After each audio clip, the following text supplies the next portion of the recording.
was our guy was doing all the construction work. So I told him that's just not possible. So we've been going back and forth with him, and He's questioning questioned how to him dialogue. back down here this morning at 10 to meet with him. You're out of time, Mr. Rosenbaum. To meet with him. So We all have a great meeting.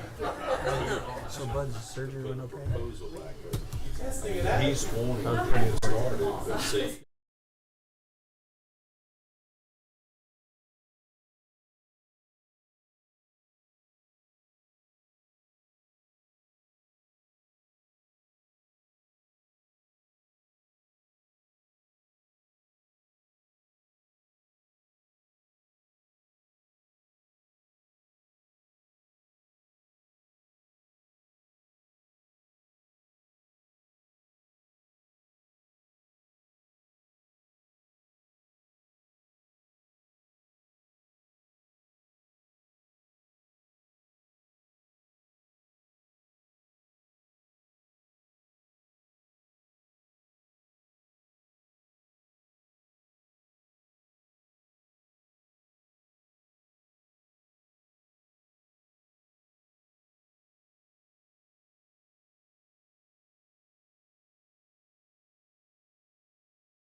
Good to have you here in the lovely town of Jonesborough.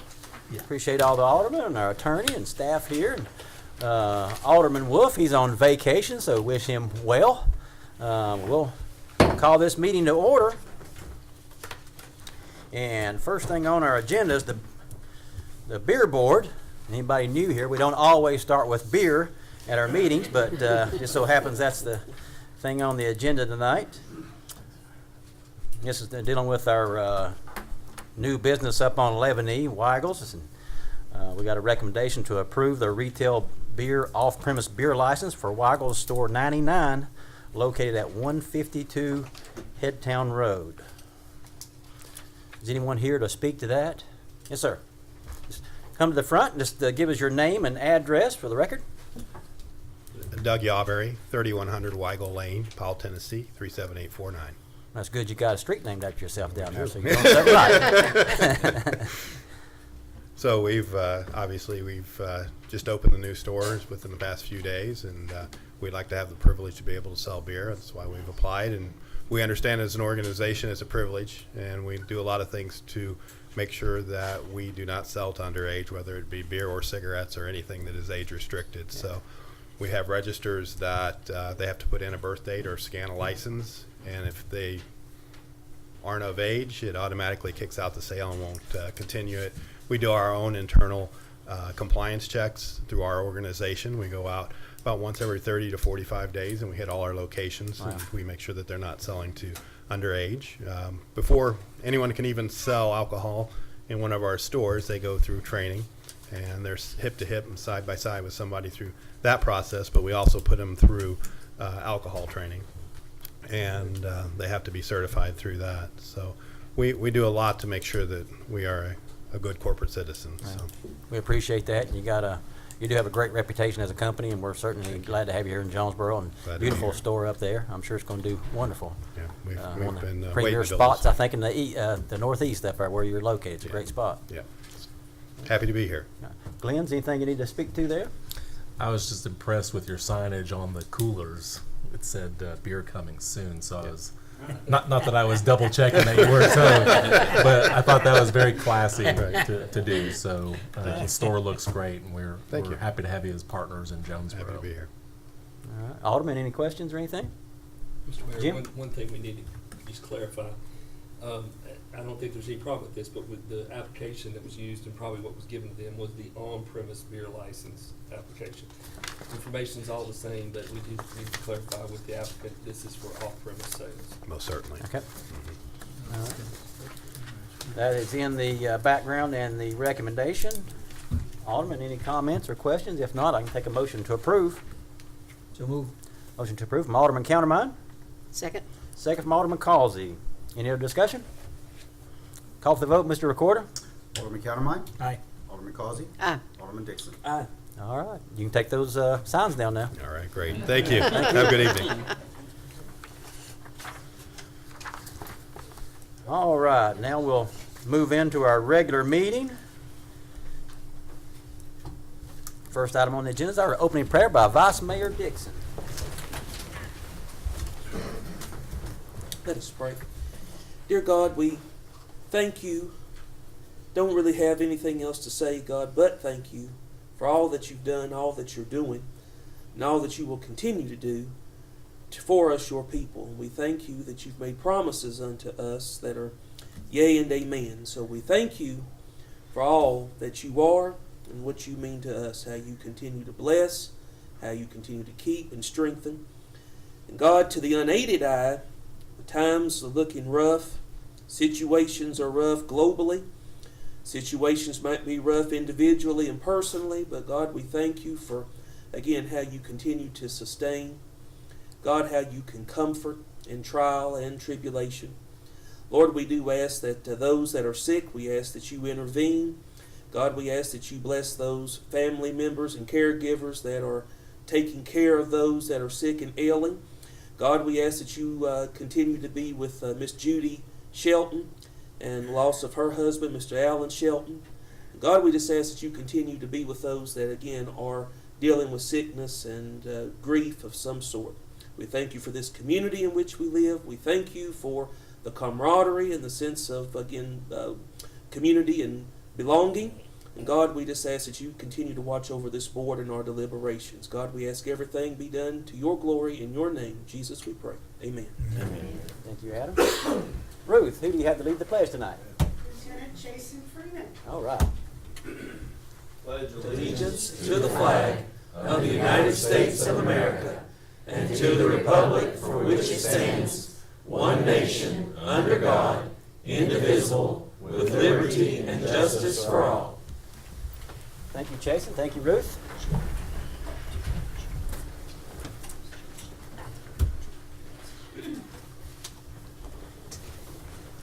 All right, Pat, roll call, please. Alderman Causey. Here. Alderman Countermine. Aye. Here. Alderman Dixon. All right. All right, we're all here except for Alderman Wolf. Now we'll move into our regular meeting, and first item up is our consent agenda. Alderman, anything there you wish to pull and discuss? Looks like several personnel things in there, our committee reports, some good things in there today, administrative reports. There's also a report on our debt obligation for the school project and disposal of some old fire equipment. Looks good to me. Move to approve. Motion to approve the consent agenda by Alderman Countermine, Second. second from Alderman Causey. Any discussion? Call for the vote. Mr. Recorder? Alderman Countermine. Aye. Alderman Causey. Aye. Alderman Dixon. Aye. All right, motion carried. Our next item on our agenda is our financial report, and still getting some things together there and squaring up our months. Kind of lessen some confusion there. Got some system issues, but we got a year-to-date numbers there. Alderman, any discussion on our financial report? Anything for you to report, Pat? No, just that sales tax revenue, which we included, remains strong. We anticipate the system issues will be resolved very shortly as we approach year-ending, physical year-end. So we're hopeful that all that gets squared away, and we're working really hard on it. So thank you for your patience. Very, very good, Pat. I know it's an important time for our town with the auditors coming in here soon, so looking forward to that. We always do well. And as Pat mentioned, sales tax collections is still really strong. This was our second best month in our town's history. Only by $63 did we lose out to December of 2021, but ended up our month of March, again, being the second largest in our town's history. So appreciate all of our entrepreneurs and business owners and residents shopping local. Alderman, may I get a motion to approve our financial report? Move to approve, Mayor. Motion to approve from Alderman Dixon, Second. second from Alderman Countermine. Any other discussion? Call for the vote, Mr. Recorder. Alderman Dixon. Aye. Alderman Countermine. Aye. Alderman Causey. Aye. All right, motion carried. Now we're going to move into communications from the mayor, and I've got several little things here to talk about. We've got a lot of great things happening in Jonesborough. But Alderman, if you would, the first item is our committee appointments. We've got 3 new appointments to make to our McKinney Center Advisory Committee.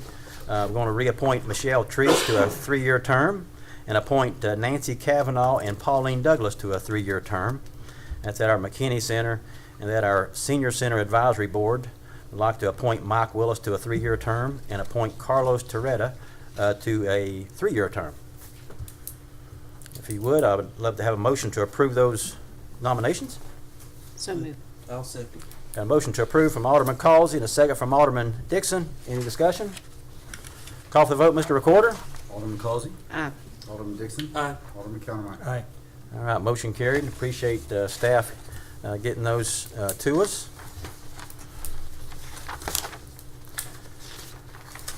Just a couple of things. One, had the pleasure of going to the 25th Pinnacle Awards, which is really an important thing for marketing and advertising campaigns throughout the Northeast up here. And Jonesborough, always holds their own there. And we went there and did it again. The Heritage Alliance with Ann, she come out of there with a big old nice trophy. And what was it that you won there? Partner of the Year, which Part- you all nominated us for. So thank you very much. Well, It's a partnership. And we sometimes think that you just belong to Jonesborough, but really you do work all around our region, so it's vitally important to everybody, and it's probably should make you Partner of the Year every year. So appreciate what you do. And the McKinney Center came through with 3 big wins up there as well. And Cameo and her team right there, I thought was it was impressive. Poor Teresa there just was surprised every time they called her name. It's like she was up there. But you're there with all the marketing teams from the Bristols, the Kingsports, the Johnseys, the Greenvilles, Elizabethans, everywhere. And to me, the most important award that was given out was the top marketing campaign of the year, and that went to Cameo and her team here in the town of Jonesborough for the top marketing campaign for the year. So let's give them a hand.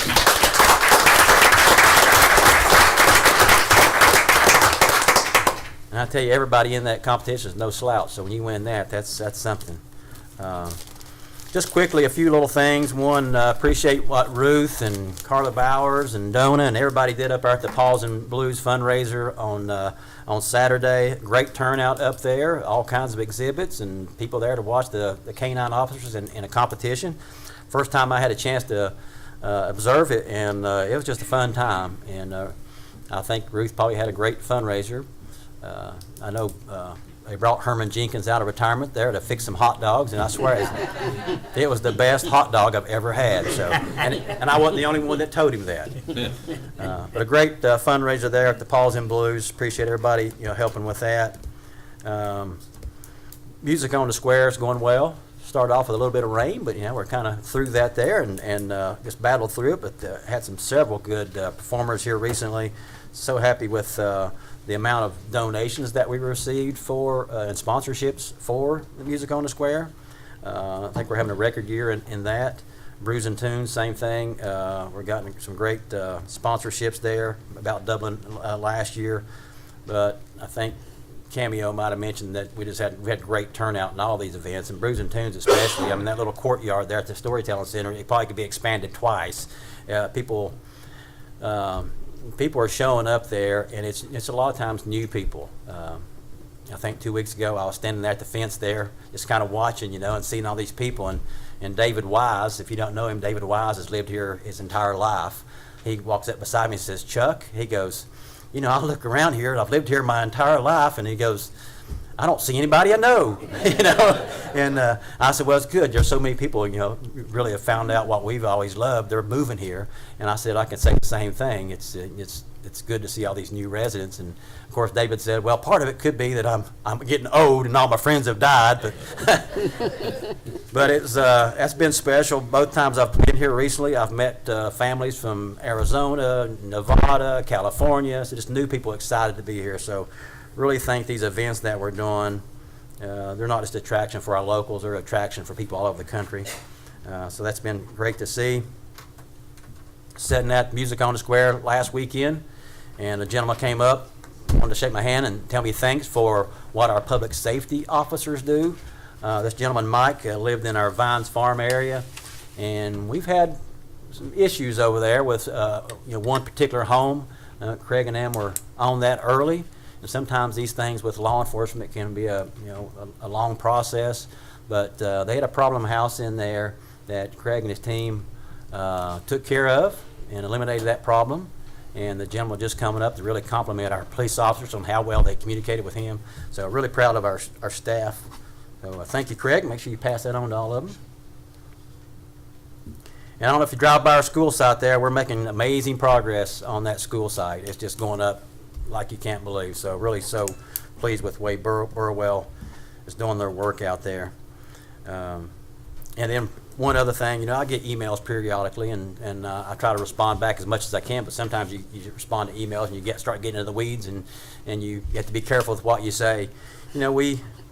I get probably more communication from a handful of residents who have issues with neighbors, and whether it's dogs barking or whatever, it's maybe not mowing the yard often enough. And we've had one problem house in one of our neighborhoods not too far from downtown here, and it's a gentleman named Mr. Bills that I think we've had in court some of those things, when people don't maintain their yard, you can't just go in there and tell them to clean it up. They clean it up. A lot of times they just don't do it, or they're not mentally capable of doing it, or just some reason they can't do it. And you end up having to go through the courts to get those things cleaned up. And sometimes you get them cleaned up and you come back and you got to do it again. And we've got one of those particular locations. Jim, you want to give us a little update on that? I think you were right in the middle of it and kind of going back into court, I think, again, right? I do that, Mayor. Yes, we have, since you all authorized us to take this to Chancery Court, we've gotten a permanent injunction for the violations that the Chancellor found the first time we were in court. And there are some of those that are now repeat violations, so we're scheduled to go back into court next week on a motion for contempt of court for the judge to take up the issue of the fact that either some of these are recurring or they weren't taken care of. As is common with this type of situation, there are usually new violations, and there are some new violations here. Those aren't dealt with in the same proceeding, so we'll have to file a second proceeding for those new violations. They're different code sections, and we'll ask for permanent injunctions for violating those sections and for those to be ordered to be taken care of. In general, a lot of after the first court hearing, he did take care of most of those initial violations. The judge did not agree with us about vehicles and did not order him to remove any vehicles.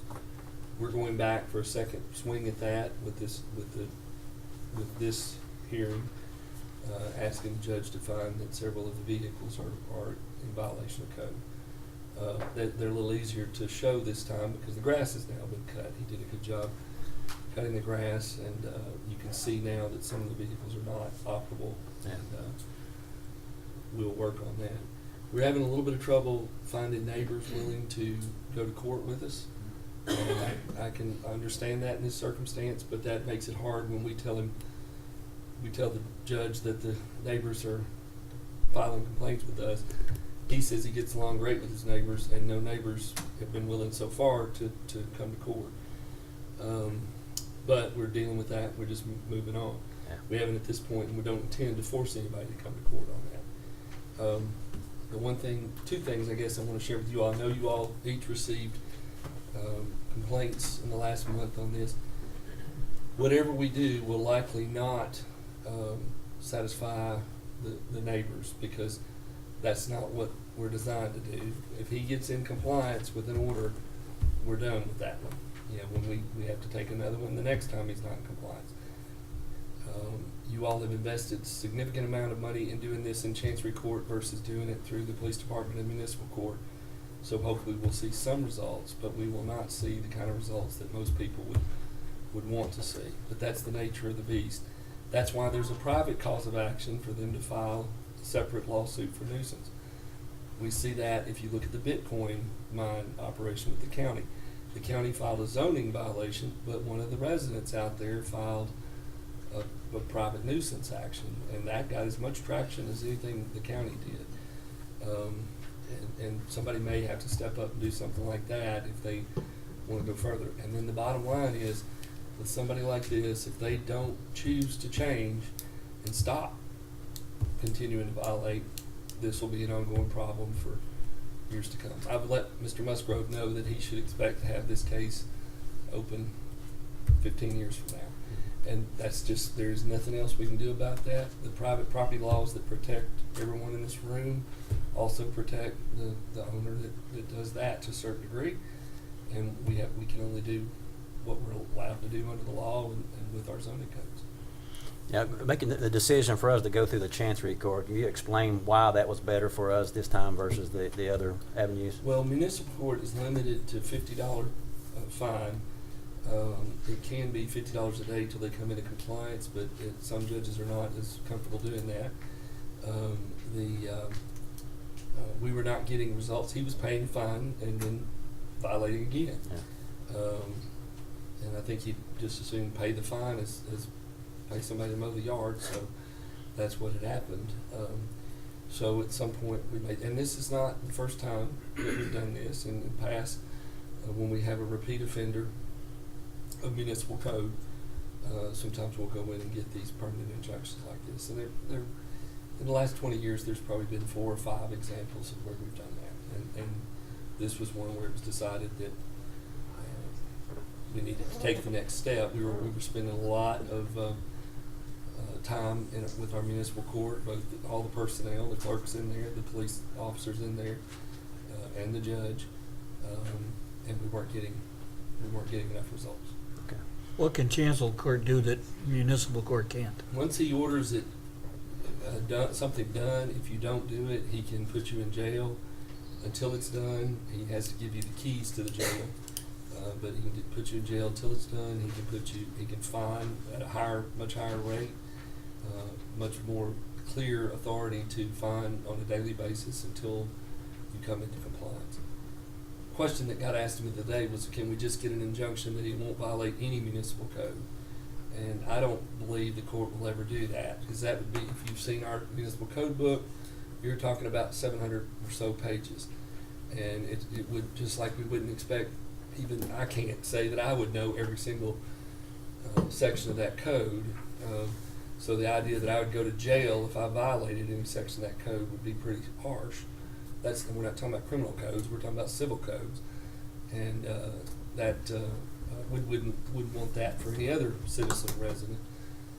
And I don't think the judge will do that. However, the section that he's been in violation on, been repeatedly told over and over by courts, that's the sections that so far the judge has said yes, and he's ordered him not to violate in the future. And we will continue.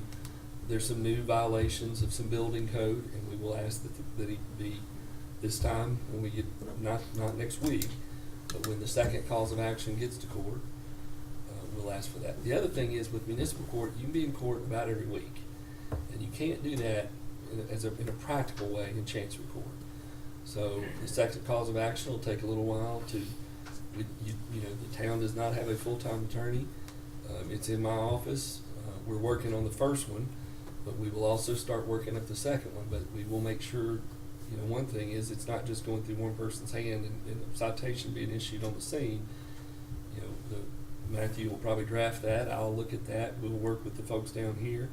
So it may take a few weeks before that's actually filed, and then it's probably going to be a month and a half before it'll be on the docket. So it's a slower process, but it's a more permanent process. So that's why we've elected to go that route. And it's the best way I know of to enforce our municipal code when we have a repeat offender who is ignoring the fines from municipal court. It sounds like it's you putting the offender versus ignoring us or thumbing his nose at us, puts him in the position of having to do that to the court, which can be much more harmful for him. So that's where we want him. Yeah. We want to put him in that position that if he's going to violate it, he's violated a court order. Yeah. And maneuvering all that and getting us to that point takes time. Very good, Jim. I appreciate that. Alderman, anything else on that subject? Okay.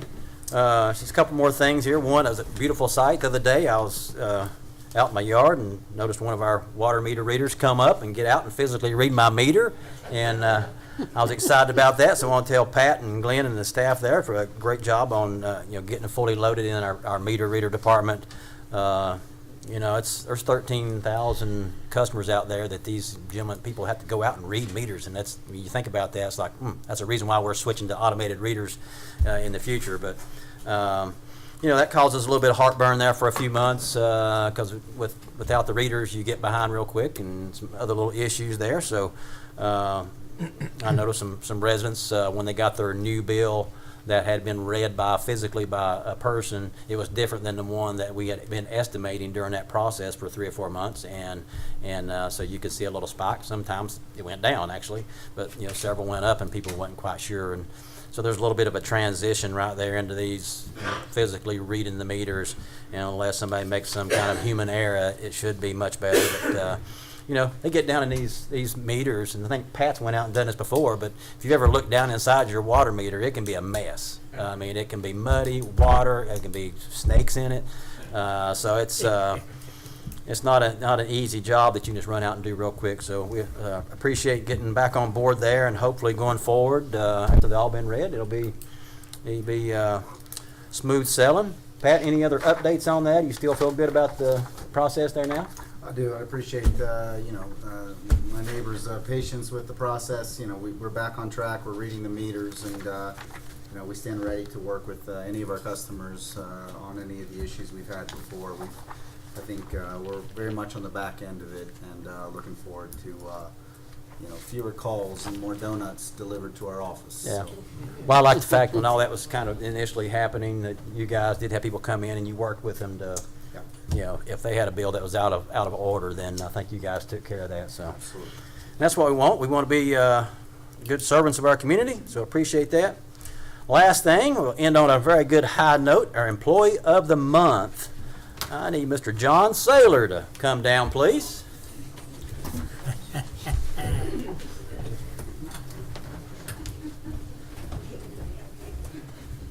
You thought you was here to complain about water or something, weren't you? Appreciate you. I'll let you hold on this here, and I'll get to read what they were bragging on you an awful lot. We appreciate that. John Saylor joined the senior center staff in 2021 as our program coordinator. John brings a wealth of knowledge and great ideas with him. John has a background in IT, and he has been able to utilize our sound equipment to its full potential, and is providing the growth in our audio-visual capabilities that the senior center has desperately needed. We look forward to offering our senior center plays again and dance performance groups, and his expertise will definitely be utilized. I continue to be impressed with John's calm nature. No matter what is asked of him, he jumps in and calmly manages whatever is thrown his way. Recently, I asked the staff volunteer to complete some outdoor maintenance, and John jumped right in and assisted with mulching some of our flower beds over several days. His willingness to tackle any project or job is what makes him the perfect employee of the month. I am very impressed with his great team attitude. He gets along well with everyone and is very patient with our senior center members. John drives many of our senior center trips and has received many compliments on his driving and how friendly he is with our members. He also teaches a weekly computer help class that's well attended. John, like all our staff, feel a calling to work with seniors. I recommend John Saylor for Employee Month.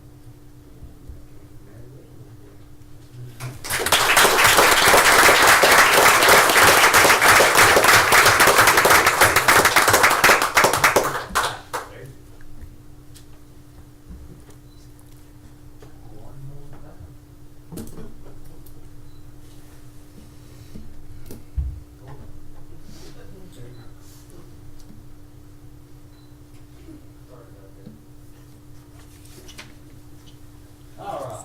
Anything you want to say, John? Okay. We thank you for what you do at our senior center. Beautiful senior center as well.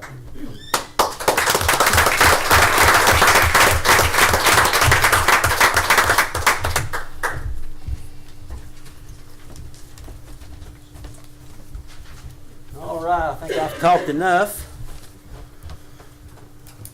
And again, after, I think it was our last meeting, the meeting before, we kind of changed up the flow of the agenda a little bit to have citizens' comments before alderman comments.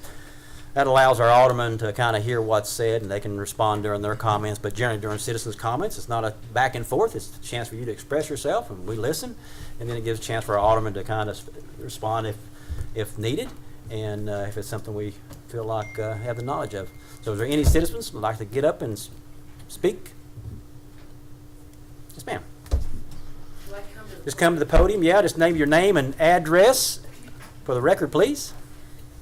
My name is Susan Lockman. I reside at 515 Locust Street. And while I appreciate what you have presented in regard to dealing with Mr. Beals, I am here to say that you are only finding part of the story. You have identified him as a repeat offender, and that is true and correct.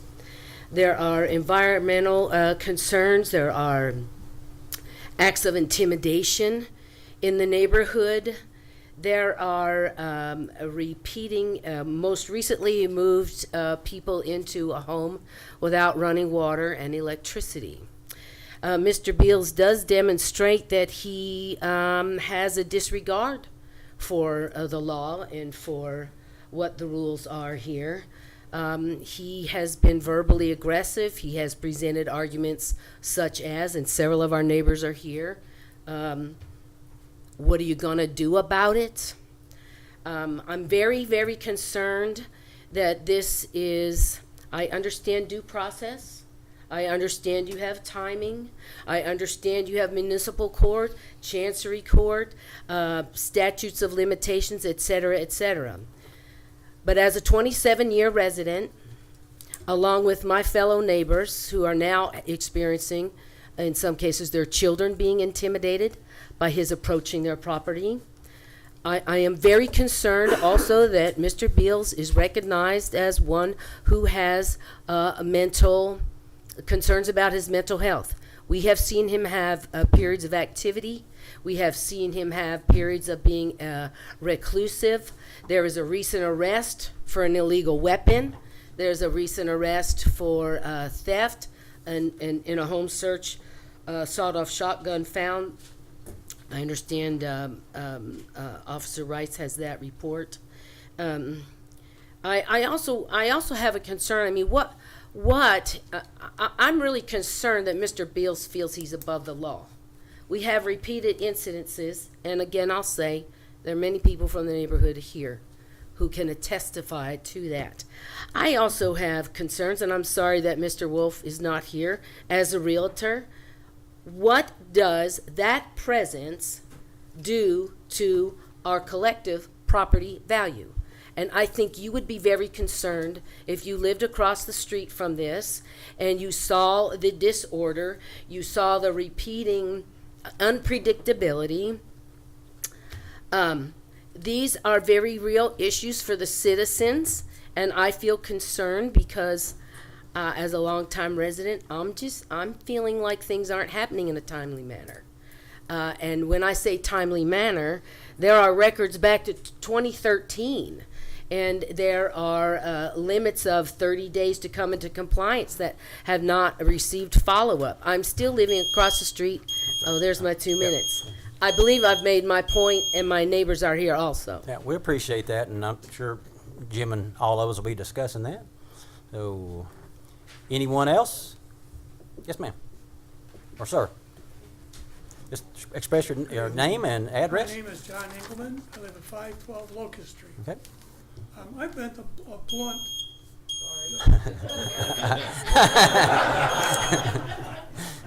You're a fast talker, Will. I guess. You look like the last guy. All right, start over. I've been the blunt of some of his language Yeah. that he addressed to my wife. And I'll tell you quite frankly, he used words that I won't repeat. That's one of the things. He just did the sewer and water to his house. Number one, I don't know if any permits were pulled. Or number two, I don't know if anybody inspected it. I doubt they inspected it because they couldn't have buried the water any deeper than about 3 inches. My wife has had a court order that he not be around her, whatever that, I can't remember the name of that, but one of those things. I've got he did his sewer and water. Now he's got this pile of dirt that he dug up from the other end of the property, dumped on his driveway, and there it sits. And part of it's on my property. Excuse me, there's a court order that says he's supposed to do, quite quickly clean that up. He has absolutely no regard for anybody. I'm scared to death for the kids in the neighborhood. Yeah. And I'm not a long resident of here. My wife is. He's put some things forward to her that's a little scary. She had an order of protection against him. So, you get the feeling after a while, after you've been through this, that the city isn't doing anything to take care of the problem. It's been here, it continues to be here. And we're just asking, do something to fix this problem. I hate to use the word a menace, but Yeah. it's the word that I use. Thank you for listening. Well, thank you. I've lived here, grew up here, lived here my entire life, and I'm not sure who this gentleman is, but I know it does sound like a menace over there. And I have driven by and saw what you speak to, and there's probably nothing tougher for our staff and law than somebody that gets a home in this condition. This one even sounds worse because it does sound like the guy's a menace to the neighborhood. And so it's certainly something we take seriously. Unfortunately, sometimes I think we're limited somewhat. And I think the move, when we decide to go through Chancery Court, we feel like it's something that might end up in jail time. Otherwise, going through municipal court, you're just kind of spinning your wheels. So we think this, even though it's a slow process, it might have more teeth behind it. But we certainly hear everything you say, and we don't want that here either. Jonesborough is about 1.5 miles that way and about 1.5 miles that way, and we're all really neighbors here, and we don't want anyone in here that makes people feel any type of danger, period. So appreciate you bringing that forward. Yes, ma'am.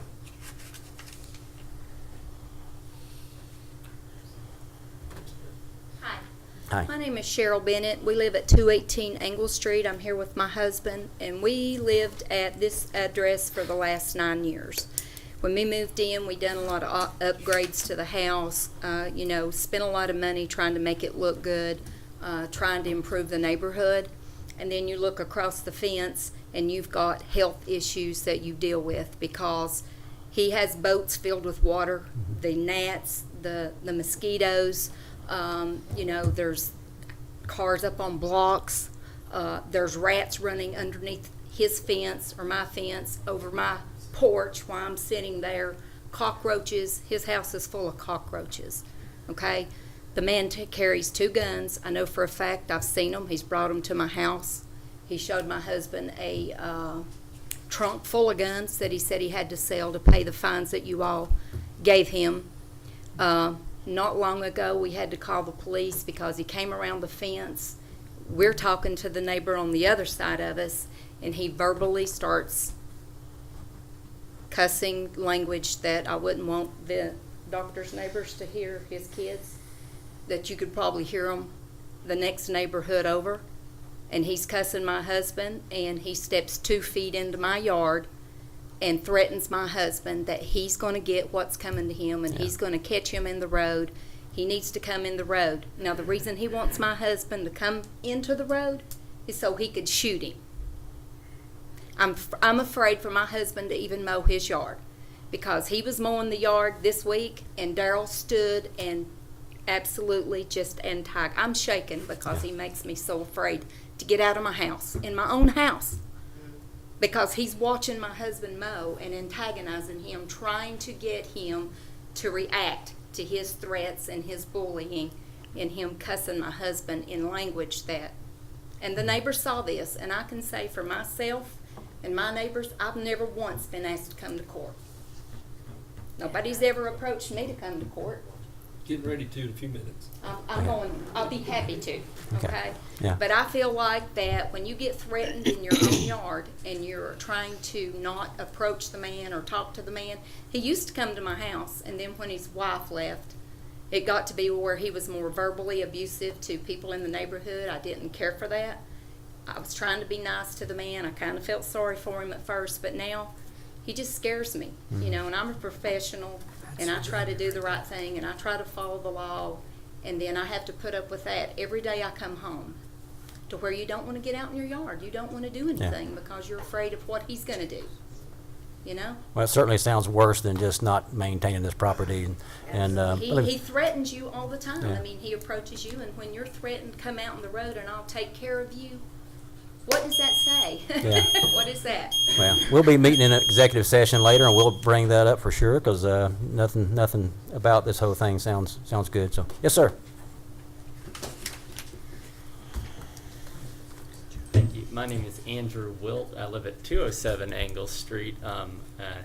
Unfortunately, have the privilege of living directly across from not one but both of Darrell Beal's properties.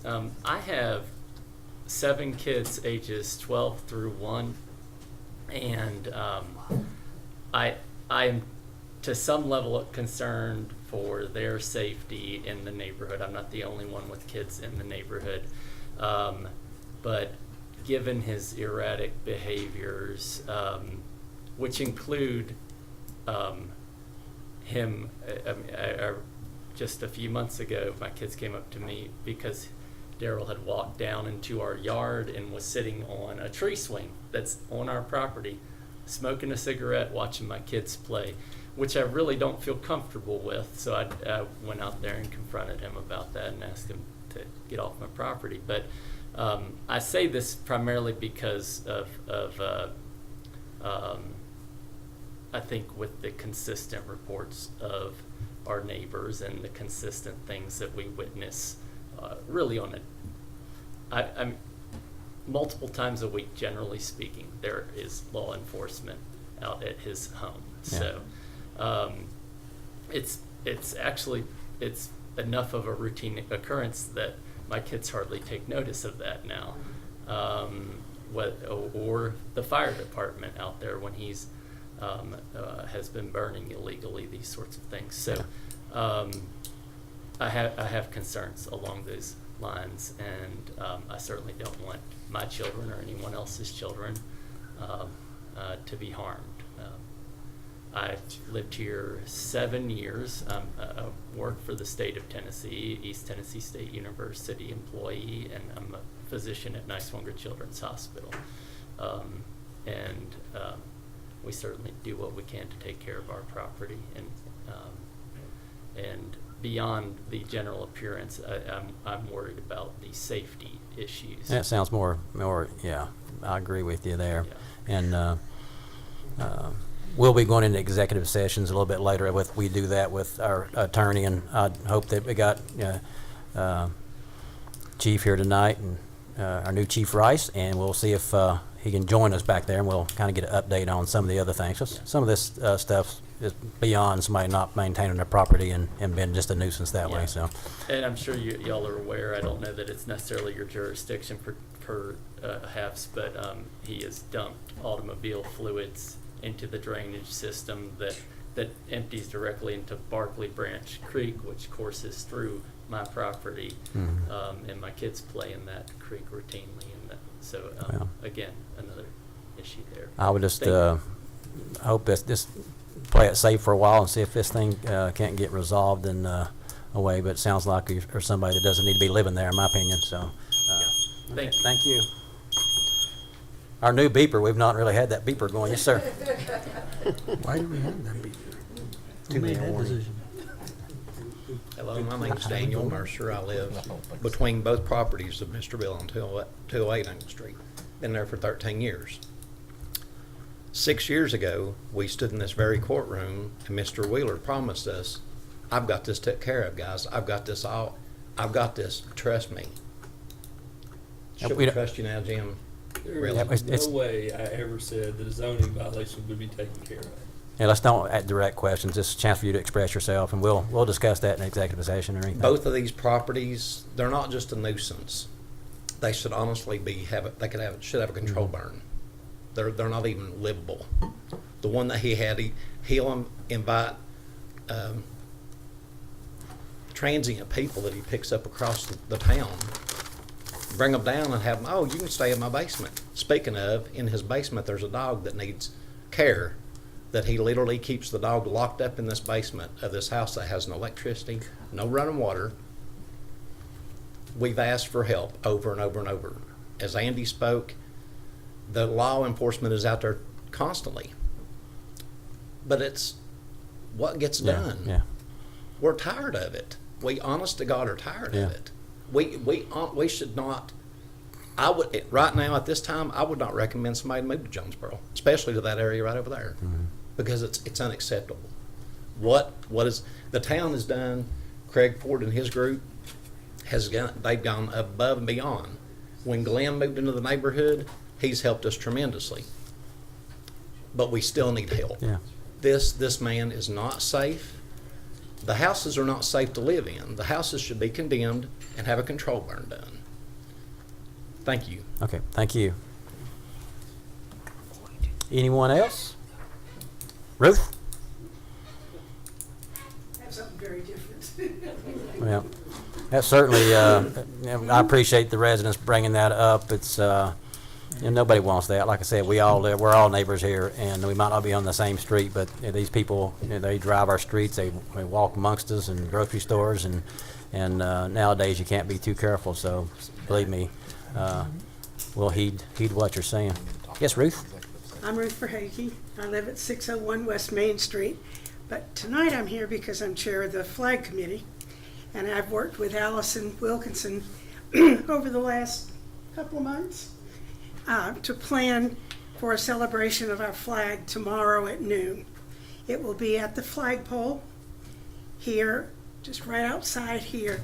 And I don't know how many of you have seen this ad in the Herald and Tribune. They have been absolutely wonderful to work with for these events. It will not last long. I warn you, it's supposed to be hot tomorrow, so come, if you can come, please come dressed in a cool fashion. Noon tomorrow. We picked noon, so we hope people might come on their lunch hour, and and then we're going to have some activities throughout the month that kind of help highlight the flag. But tomorrow, it's Flag Day tomorrow, and so we're hoping that this will start an annual event on Flag Day to say thank you for the flag. Okay. Thank you, Ruth. Thank you. Thank you. Yes, Ann. I'll be fast. Ann Fellers Mason, 223 Forest View Drive, Jonesborough, here on behalf of Heritage Alliance, which is at 212 East Saban Drive. Real quick, just thank you again for the award. I know you all know, but you have the most amazing staff at the Visitor Center and throughout town, and it's an honor to work with that amazing group of people. And then 2, come out to the Taste of Tennessee Festival this weekend. That's another new event that we're hoping will become an annual thing in Jonesborough. We've got vendors, we've got food trucks, we've got cake competition, we've got musical acts, maybe including the novelty band. Yes, including the novelty band. And a great speaker series. So you can find all the info online, but we really hope this will become another great event that Jonesborough does every year. How about your play? Hope it is. Huh? Your play. Yeah, and so Nancy, which has won 2 awards from various museum associations, which is a huge honor. We're doing that again on June 25th. So not this Saturday, next Saturday at the Telford Roritan Club. 2 shows, 2 o'clock, 6:30. $15 for a great afternoon or evening of theater, and you help 2 organizations, us and the Telford Roritan Club. So. And who wrote it? I did. Oh. I'm very impressed. Well, thank you, Cliff. Yeah. So, thank you all. Thank you.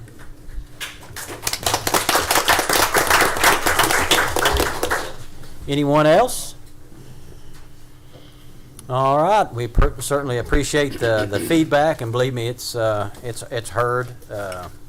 Sometimes it's hard to hear, but certainly we need to hear it. And let's see if we can fix some things and celebrate the successes.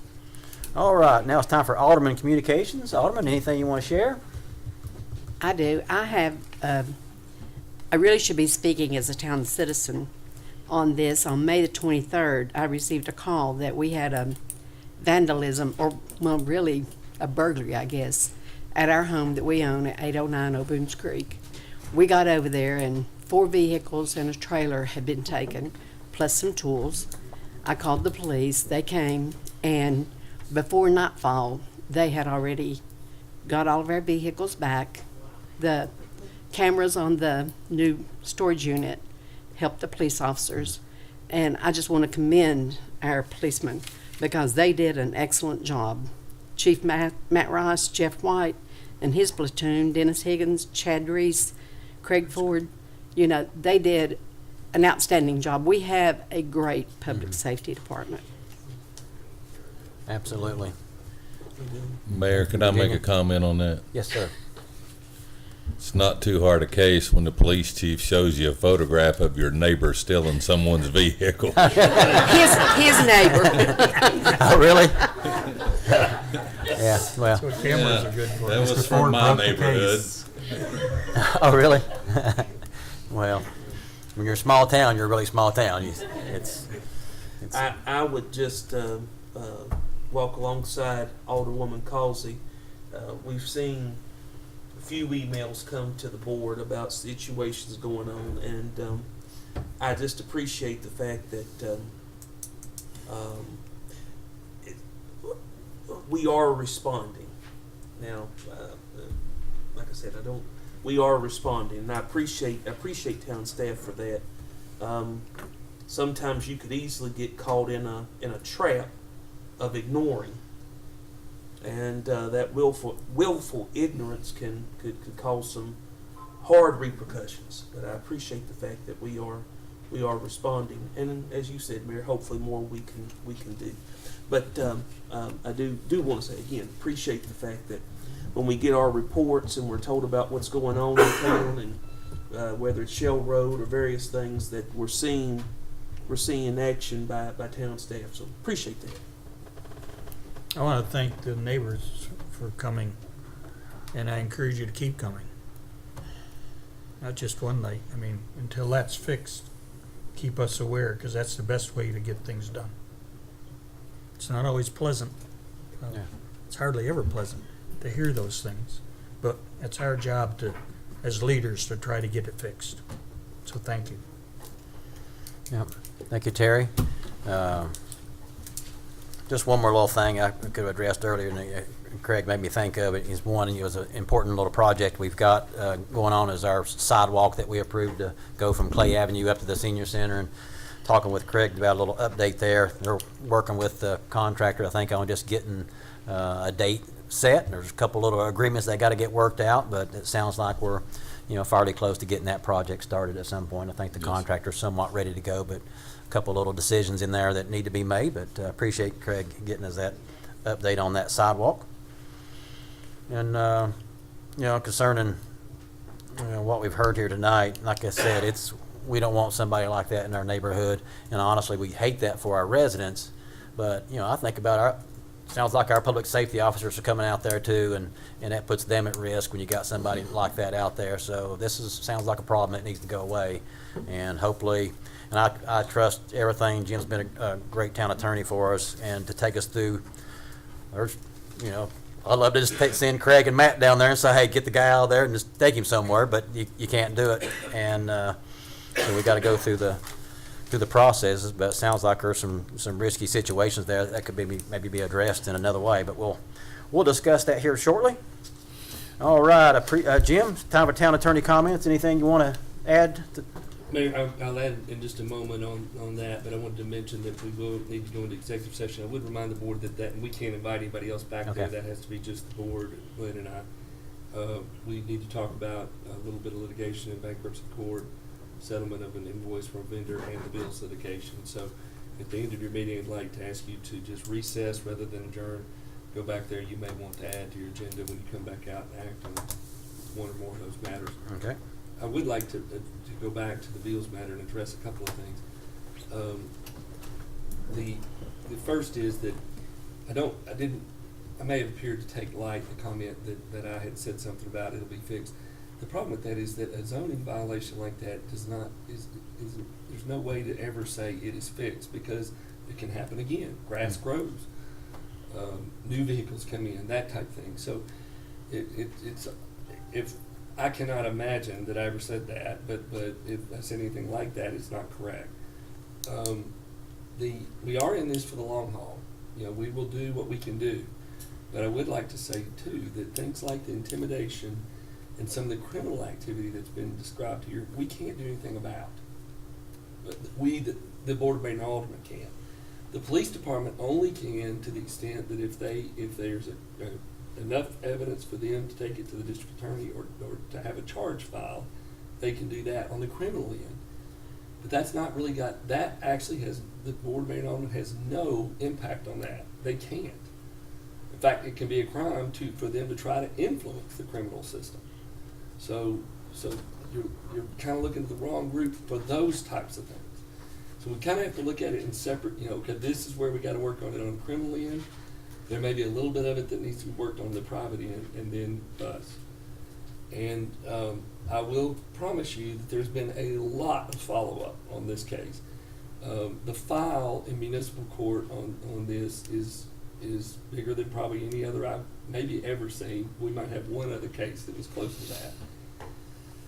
And the officers have been up there time and time again and cited. We're also somewhat limited on what we can do depending on the judge and what the judge will order and the judge will do. And we cannot unduly influence that. I feel pretty comfortable where we are with our chancellor right now and the way he handled the first proceeding. But if you read our petition for the court proceeding next week, we're asking the judge to take what he feels is appropriate action for violations of his order It's not our order, it's his order that Bills is now violated. The second lawsuit that I was talking about will be us going in saying he's violating our ordinances, Judge. We want him ordered to correct it and restricted from doing it in the future. If he does it in the future, then we come back on those with asking the judge to impose the sanctions he feels are appropriate for a violation of his order. All that's where we are with the long run. We're trying to tighten things down. I will say this, I think the more we tighten that down, it is my experience, and I think it's likely that some of your other problems will get worse for a little while. And that's just, I can't help that. And I can't do anything about some of that. We were looking at the trespass issue, and then Mr. Beals shows us video of a neighbor trespassing on his property. What are we going to do? Go arrest him and arrest the neighbor? You can't go. If you want us to come look at arrest him for trespass, don't go up and walk on his property. And we are having that kind of problem. So we're trying, and we're going to continue to try. And we're committed to this for the long haul. I would actually like to suggest that we have a monthly meeting with you all outside of this board meeting with just Glenn and I, where we can sit and talk frankly and find out what's going on. I've heard a few things tonight, not much, but a few things that I hadn't heard before. I will say that our building department has been on top of what he's done with we've inspected. It has been inspected. It has failed inspection. And that is part of what the second lawsuit will be dealing with. But we can't just, we can't go out there and dig it up, but we can fail it, and there are consequences to him moving people in there with that failed inspection. But all that, it's not that the police department or the building department goes out there and moves somebody out or does something like that. It's going to have to go through this process. But we are on it, and we're trying to do everything we can. It will be a continuing problem as long as he lives there. If the general flavor of what I hear is you'd like him to be gone, but we cannot make him go. I mean, there is no provision in the law for us making him leave. But we can tighten down on the violations, and we are continuing to try to do that. And we'll keep doing that. And I welcome any suggestions and be glad to talk to you about what it is. I'd like to have a better feel for what you all would like to see. Again, there may not be a legal remedy for the town to take up. We'd be glad if we can refer you to somebody who can help on the criminal end, we'll do that. But if Glenn's amenable to that, I would suggest we have a regular meeting and talk through this until we feel like we've exhausted what the town can do. And again, at that point, we'll be at maintenance, and we will continue. This will be for long. Thanks, Jim. I think it would be good if any of you had the time to go to that Chancery Court on the 21st. Thank you. I would have been really upset tomorrow morning if I'd forgotten. I would really like to get your contact information if you are willing to come to court. It's Tuesday, June 21st at 10 a.m. And nothing gets my blood boiling more than when he sits there and tells the judge that he gets along with his neighbors. And I haven't, I need help. We have talked to a few people, and I will not name names because I do not blame them for not wanting to come to court with him. And some of you described the intimidation. That is the reason they don't, and I don't blame them. But if anybody's willing to, I'm perfectly willing to put you on my list and take you. If you're leaving tonight before we're done, if you'll get my attention and with the mayor's approval, I'll even come out front and get your contact information. But it would be extremely helpful to have you all, even if we don't have you testify in the courtroom, but I would like to have a couple of you testify. So if you'll get my attention, we'll get your contact information. Or maybe Donna, could you take down their information there if you got something? Donna Freeman there, Yeah. she's our... Or one of the officers there in the back can get that information. Okay, you guys kind of make sure we get anybody's contact information there. Name, address, and phone number would be very helpful. Yeah, and in that situation there, it's just, I wouldn't antagonize the person too much. It doesn't sound safe, and just back away for a little bit and just see how the process plays out. We don't want to put anybody at risk by confronting somebody that could be a loose cannon. So, like I said, we're a small town. Ruth that just spoke, she doesn't live 100 yards from that house either. We're all neighbors here. So, all right. Now we're going to move into some old business. We got discussion and possible action concerning approval of a special event application for the David Crockett High School Pioneer Pride 5K Run Walk. That is always a good local event and race. Sounds like they've got everything in order here now. I would like to commend our staff on these special events. Everything is in order. Great job. It Great was. job. Probably wasn't me then. Just kidding. You I move to coordinated. approve. All right. I'll second, Mayor. Who made the motion? Got a motion to approve from Alderman Countermine, a second from Alderman Dixon. Any discussion? Call for the vote, Mr. Recorder. Alderman Countermine. Aye. Alderman Dixon. Aye. Alderman Causey. Aye. All right, motion carried, and Mr. Jennings, our track coach at Crockett, will be happy. It's a great little event for our school. Now we'll move into our new business, and Alderman, I'd like for you to add something to our agenda. Should be something fairly short here. Craig has found a great deal on a F-150 truck that we need for our water department. Is that right, Craig? Yes, sir. And for about $10,000 less than what we'd pay in the near future, right? Yes. And so they'd like to make a purchase there. If we could add that to our agenda so we can discuss it, and if I can get a motion to add that to our agenda? Is there money in the budget for it? I think so, yes. Yes. Yes. Okay, so moved. Motion to approve adding this to the agenda by Alderman Causey. Get a second from Alderman Countermine. Craig, you want to speak to that real quick and tell the Alderman what your wishes are? Want me to come up? Real quick. Sorry.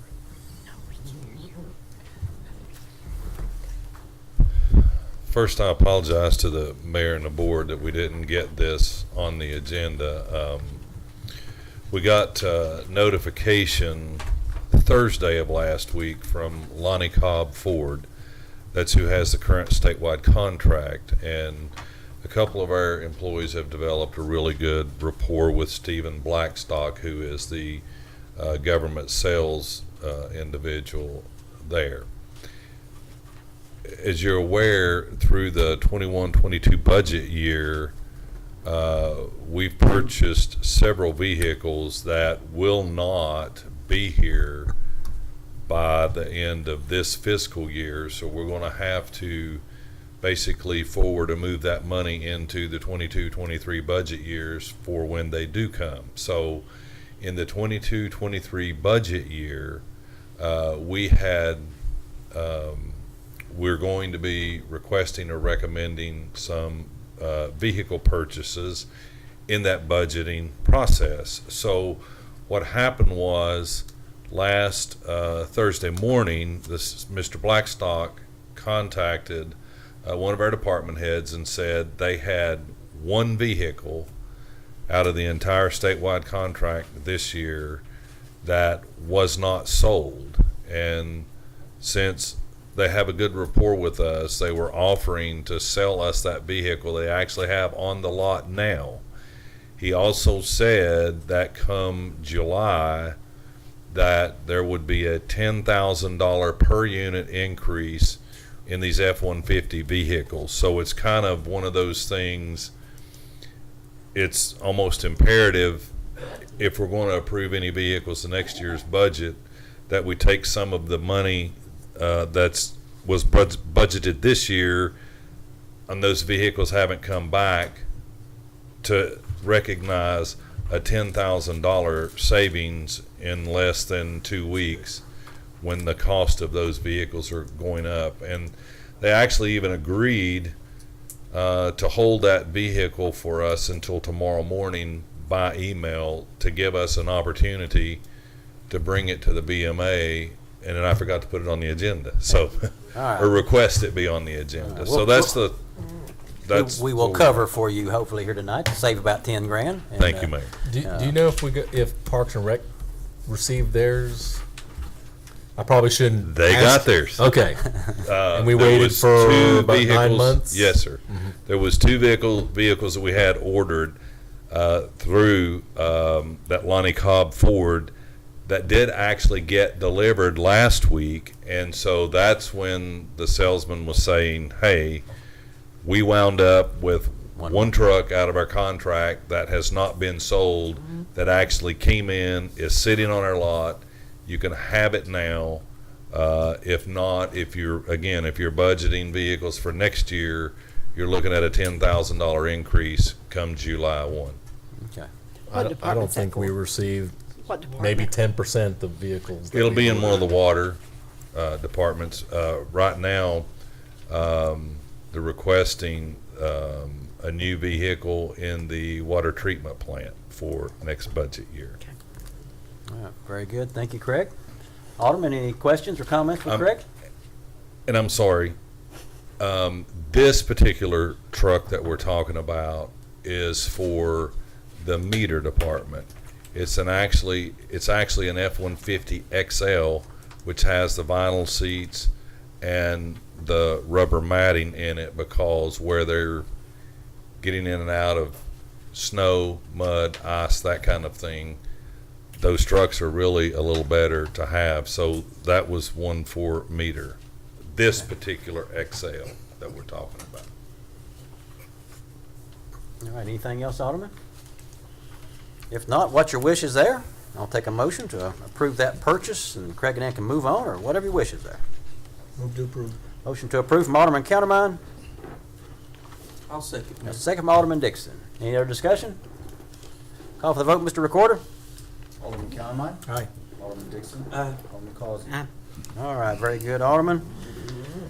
All right, next item on our agenda is discussion and possible action concerning approval of a resolution adopting a continuing budget for the fiscal year beginning July 1st, 2022. Glenn, anything you want to speak to there? Just No, this is just a requirement of us not passing our current, next year's FY23 budget. So this allows us to function under the current operating through July 1 until we adopt the new budget for FY23. All right, very good. Alderman, any questions there? You see the recommendation? If not, I'll take a motion to approve. So moved. Motion to approve from Alderman Causey, I'll second, Mayor. second from Alderman Dixon. Any other discussion? And does this require a second reading, Glenn? No, this is resolution, so single reading and we're done. Thank you, sir. Call for the vote, Mr. Recorder. Alderman Causey. Aye. Alderman Dixon. Aye. Alderman Countermine. Aye. All right, motion carried. Next item on our agenda is discussion and possible action concerning approval of the TDOT State Highway Maintenance Contract for fiscal year 2022-21, where we maintain most of our little highways as best we can, and state reimburses us for part of that. I think Craig thinks they don't reimburse us for everything. So They don't. They don't. Not often enough. Right. But it is Right. some monies to do so. It helps. Alderman, I'll take a motion. So moved. Motion to approve from Alderman Countermine, Second. second from Alderman Causey. Any discussion? Call for the vote, Mr. Recorder. Alderman Countermine. Aye. Alderman Causey. Aye. Alderman Dixon. Aye. All right, motion carried. All right, next item on our agenda is some events that Virginia spoke to. Discussion and possible action concerning special event applications. You want to take these together? Emily? Think so? Mayor, if you don't mind taking them separately, I have a problem with number one we need to talk about. Okay. Well, let's do the first one we'll do is the Salvation Army Kettle Crush 5K. Seems like they have their proof of insurance and hold harmless agreement complete. Alderman, what's your wishes about the Salvation Army Kettle Crush? Move to approve, Mayor. Second. We got a motion to approve from Alderman Dixon, a second from Alderman Countermine. Any discussion? Mayor, Oh. may I make? Sorry. Go Go ahead. ahead. Go ahead, sir.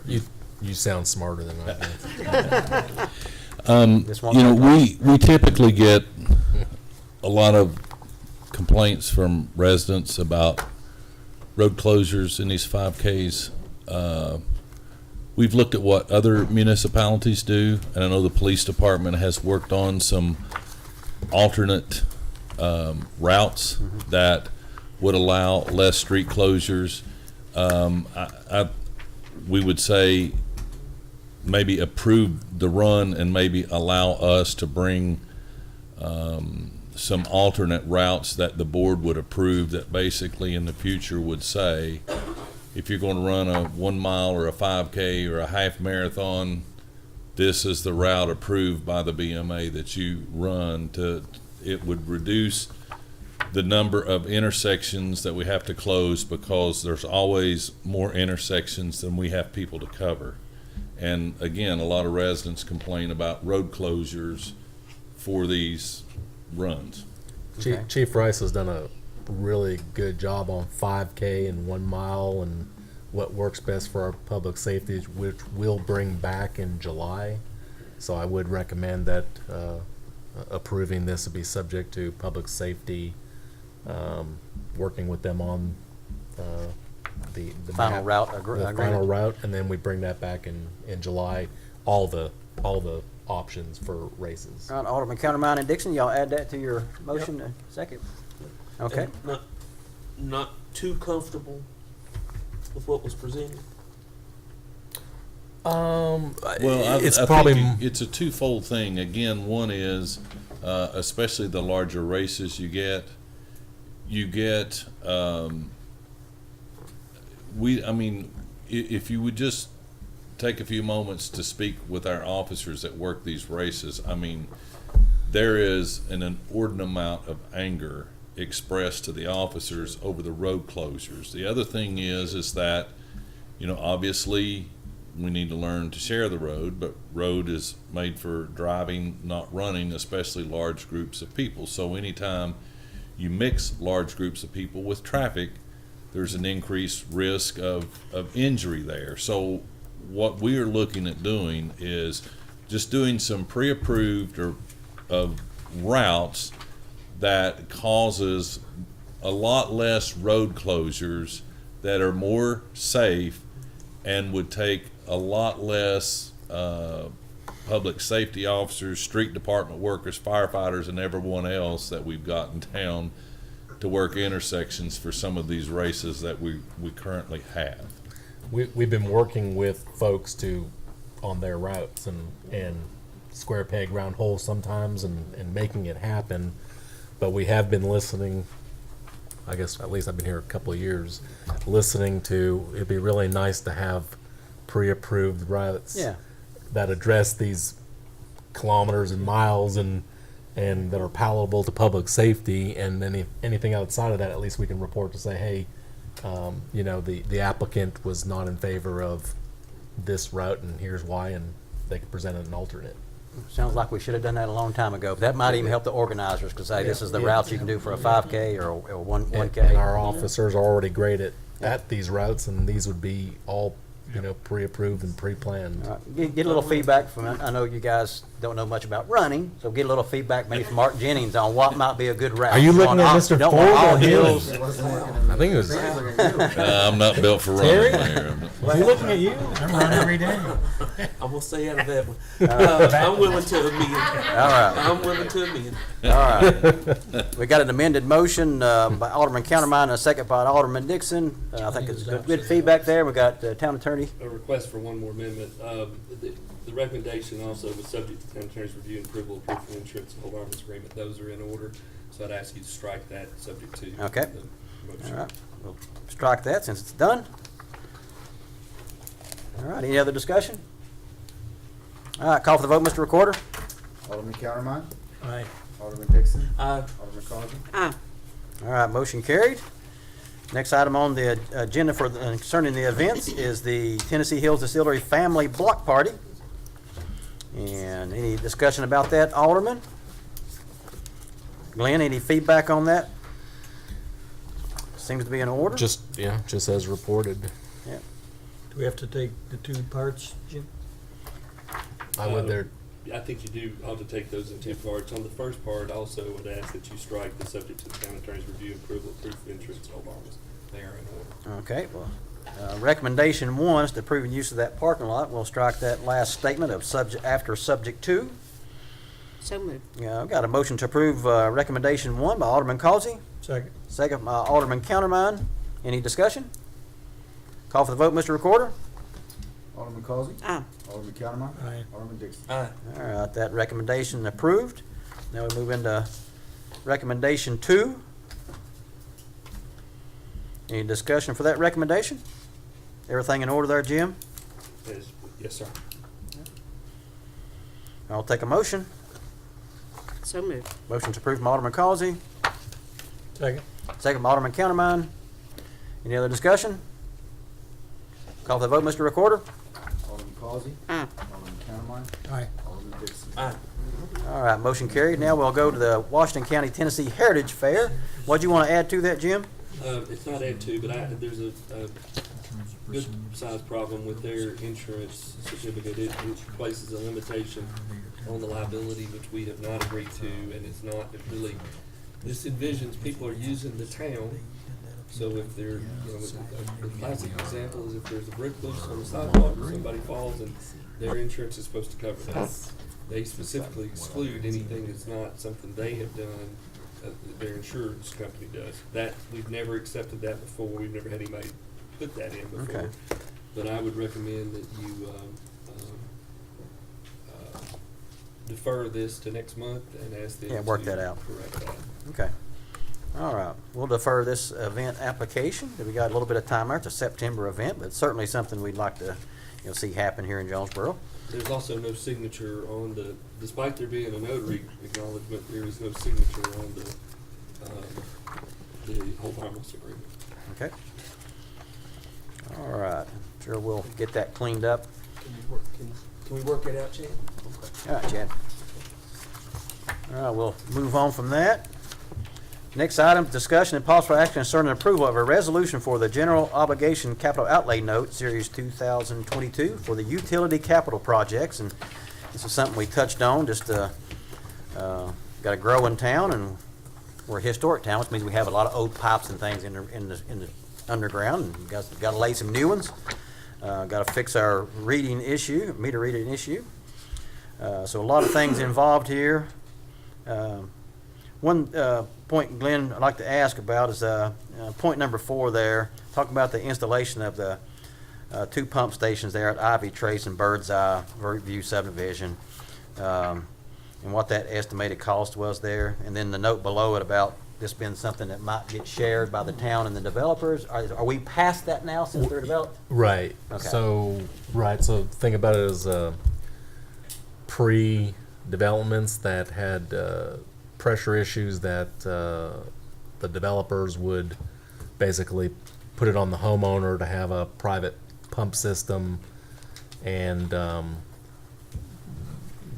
myself and Mr. Ford and Utilities, we talked about it often, but these two different subdivisions, and that time has passed to require the developer to do so. So the plan is to provide for pump stations for these individual subdivisions. And of course, it's not for an individual, it's for the whole subdivisions. But the future of that note that I have is that if a developer comes in and there's a pressure issue, as we address whether it's an annexation or a development, either one, then the responsibility is placed on the developer to solve that issue with a pump station. And once they've satisfied the utilities as constructing and installing it properly, at that point we will consider assuming the responsibility of maintenance. Yeah. So that is so the impact on us would be more of we assume the system versus us coming in after the fact post development. Yeah. I think it's an example where our town's kind of hit a really growth spurt. I wish we were 2 or 3 years ahead where we had those. We've discussed some impact fees and things like. To me, this is a great example of an impact that we're having to assume. And that's so we corrected that for new developments, and we're looking at ways to put that on the developers, and of course they're not hesitant. We don't feel that, and I don't feel that putting it on the private homeowners that works well in theory, but if you're a homeowner and have a pump issue, you're going to call the town of Jonesborough. Well, and you're going to have and you're going to wonder what's going on, and it's not good for us to say, well, that's your private pump. That is what's the reality is. It's their system inside their home. Yeah. But this would allow for better management of our system. And I'd rather deal with 2 pump stations than have to deal with 75 homeowners that all got individual pump stations. this would be in the pre-planning of that development. Pressure is going to come Yeah. up, and if it does, then we have a plan to address it. Thanks, Glenn. As you see, the recommendation is to approve the general obligation capital outlay note intended for the town of Jonesborough utility capital projects with a not to exceed $4,750,000 as presented. So, Alderman, what's your pleasure? Move to approve. A motion to approve from Alderman Countermine, And I'll second. second by Alderman Dixon. Any discussion? Call for the vote, Mr. Recorder. Alderman Countermine. Aye. Alderman Dixon. Aye. Alderman Causey. Very good. There's a lot of important things in there, and we're just getting started on our water system. We're going to make some great updates there in the next few years. In Unfortunately, particular, Mayor, I know I don't want to interrupt, but that one of the major ones that you mentioned during your time of communications was the electronic meter reading. Yeah. So that will place us in great position to start that. it's going to help in so many different ways. All right, next item on our agenda is discussion and possible action concerning approval of our certificate of compliance for retail food store wine sales for Wago Store 99. You can see the recommendation is to approve that. So moved. Got a motion to approve from Alderman Causey. Got a second from Alderman Countermine. Any other discussion? All right, call for the vote, Mr. Recorder. Alderman Causey. Aye. Alderman Countermine. Aye. Alderman Dixon. Aye. All right, motion carried. There's something there for me to sign. Is that something we're signing tonight, or is that be later? The resolution after the meeting you can sign. Okay. All right, we need to expedite that. Are you, Yes. You're asking about the certificate of Yeah. compliance? Yeah. Is that in the? I don't know. Yeah, it'll be the mayor would sign it. If you don't have it in your packet, I can go print one off as Okay. the gentleman's here. So Yeah, they probably don't close till midnight and they might sell something. All right. Let's see, do we vote for that one? Yes, yes. Okay. Yes, sir. All right, very good. Next item on our agenda is discussion and possible action concerning first reading of the fiscal year 2021-22 budget amendments for the general drug and solid waste. And again, that's just some housekeeping things, setting ourselves up for year end. Any discussion on that, Alderman? And this one here, we do need second reading on this one. correct, Yeah, and okay. a public hearing. Yes, sir. Okay, okay. All right, I'll take a motion to approve that on first reading. So moved. I'll second. Got a motion to approve from Alderman Causey, a second from Alderman Dixon. Any discussion? Call for the vote, Mr. Recorder. Alderman Causey. Aye. Alderman Dixon. Aye. Alderman Countermine. Aye. All right, motion carried. Next item on our agenda is just continuing our progress at getting with the construction of a dog park, and part of that's got to get the fence on order, and sometimes, unfortunately, the cost of fencing has gone up, but still within, I guess, where we need to be. Do you see, Alderman? Move to approve. All right, I got a motion to approve the fence bid with McCall Commercial Fencing by Alderman Countermine. I want to say something. Okay. I'll second. Got a second from Alderman Dixon. All right, any discussion? Yes, this is only for the materials, and I prefer not having our staff having to install this as many projects as we have going. I agree. So whenever we get ready to install it, we need to go back to the company. Sounds good. Craig likes that. All right, I agree with that. We don't- Yeah. All right. Got a motion and a second. Call for the vote, Mr. Recorder. Alderman Countermine. Aye. Alderman Dixon. Aye. Alderman Causey. Aye. All right. Appreciate that. Thank you, Virginia, for that comment. And along that same line, been some people excited about this, and Glenn and I had a good conversation about pickleball today. 3 years ago, I couldn't tell you what pickleball was, but recently on TV, I was watching on ESPN. They had a huge pickleball tournament out in Arizona, and it was huge. I mean, hundreds of people there. So it's kind of a growing sport. Might be something Jonesboro can do a little bit differently here. I love baseball, I love softball, I love our youth playing down at Persimmon Ridge. We got new fields going by the new school site, and you think, man, we can host some tournaments. But when we do that, we're competing against Johnson City and Kingsport, who do it really well, and they've got the space to do it. Maybe we'll find our own little niche. But this is for fencing on a little first pickleball court in Jonesborough, I think. Going to be up at the Lincoln Park.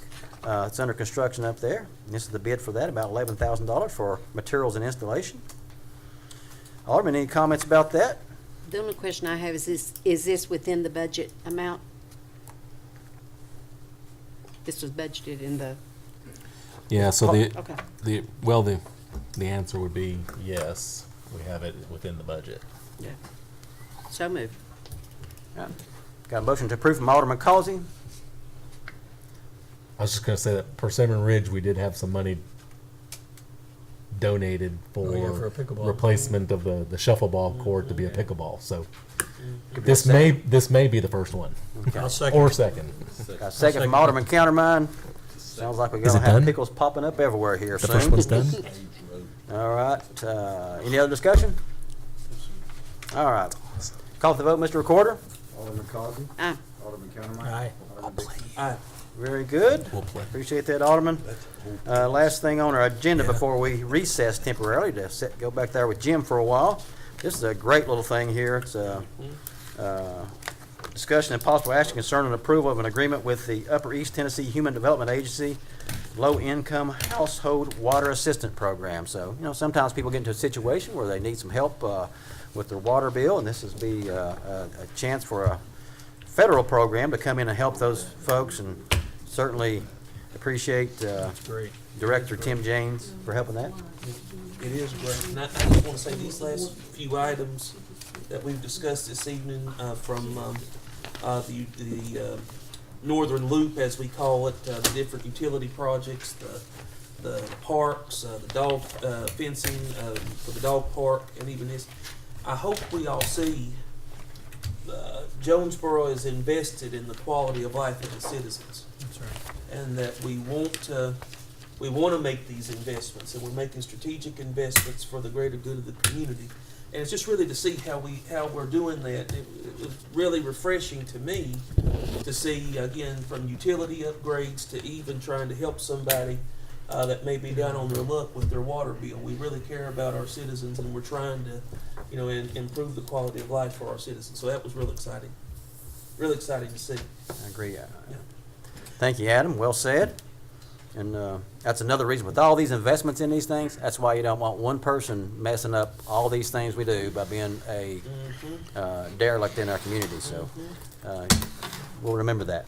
I did have just one question. The sentence in here is $250 is applied to the person's account, but if the person's bill is beyond $250, there was a sentence in here says that if there is a remaining credit after applied, for clients who owe more than $250, we may be able to assist with what they owe. That's correct. Go ahead. Yeah, just sorry to jump in, but we in these cases we're sensitive in my team to these discussions and welcome those discussions, and we have some flexibility and certainly want to help in this situation, and we stand willing to do that. Fair enough. Always. Very good. And I think one thing Glenn and I talked about today, and we was discussing this, was that, when it gets to a point where you got to send a letter to a resident about a possible disconnection, that we send within that letter a letter saying, recommending this program as maybe an option for them. That's So, good.